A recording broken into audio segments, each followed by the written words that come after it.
Wish है। So त्यही भएर हामीले यो जुन भगवद्गीता पढ्दाखेरि हामीमा इगो हुनुहुँदैन। जस्तो कि इगो भनेको चाहिँ के हो त भन्दाखेरि ego is the basket which one takes होइन, विच वान टेक्स, जसले चाहिँ मान्छेहरूले लिइरहेका हुन्छन् इगोलाई, जो चाहिँ तपाईँको चाहिँ जुन गोलोक धाम वैकुण्ठ धाममा प्रवेश गर्नको लागि चाहिँ यो इगोले चाहिँ हामीलाई छेर्न दिँदैन। त्यही भएर चाहिँ हामीमा चाहिँ के हुनुपर्छ त भन्दाखेरि शरणागतको भावना हुनुपर्छ। सरेन्डर भनेको चाहिँ के हो त, सकामबाट निष्काम हुनु। जस्तो कि पहिला सबैभन्दा हामीले देख्न सक्छौँ कि द्रौपदीले एउटा हातले समातेर कृष्ण भनेर बोलाउँदाखेरि भगवान् आउनु भएन।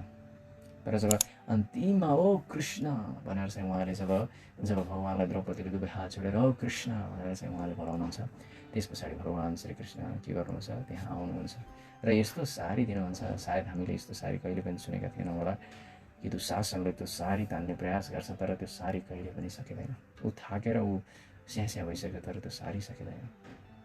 त्यही भएर भगवान्प्रति समर्पित हुनु एकदमै आवश्यक छ।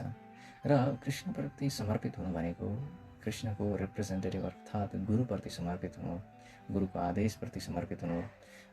सो त्यही भएर हामीले पनि देख्न सक्छौँ after Srila Prabhupada some left होइन।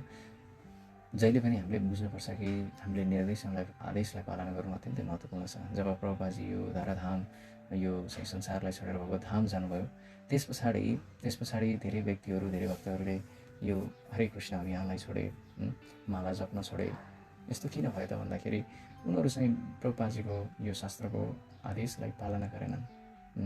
सो आन्द्र प्रभु र श्रील प्रभुपाद पहिलो भेटमै एउटा भेटमा प्रभुपादजीले जब आन्द्र प्रभुको कीर्तन सुन्नुहुन्छ, जस्ट उहाँले चाहिँ प्रभुपादजीले जय मात्र भन्नुहुन्छ, जय भनेर भन्नुहुन्छ। र यो कुराले गर्दा आन्द्र प्रभु जति पनि हजुरहरू सबै भक्तिमा आउनुभएको छ तपाईँहरूलाई थाहा छ कि 24 आवर कीर्तन जुन वृन्दावनमा हुन्छ, यो वृन्दावनको 24 आवर कीर्तन स्टार्ट गर्नुभएको आन्द्र प्रभुले। वा हाउ भन्दाखेरि चाहिँ because of just one word that is जय फ्रम श्रील प्रभुपाद। सो भक्ति विकास महाराज पनि तपाईँको चाहिँ लेटरमा उहाँले चाहिँ दीक्षा लिनुभएको हो र उहाँले चाहिँ के गर्नुभयो त, भक्ति विकास महाराजले चाहिँ उहाँले एउटा किताब लेख्नुहुन्छ my memories with Srila Prabhupada. उहाँले कहिले पनि उहाँलाई भेट्नु भएन होइन। So never ever met Srila Prabhupada but with instruction he did होइन। उहाँको आदेशलाई चाहिँ उहाँले के गर्नुभयो त भन्दा पालना गर्नुभयो। सो जसको कारणले गर्दाखेरि चाहिँ हामीले यहाँबाट बुझ्न सक्छौँ कि so what's the importance of बाणी सेवा।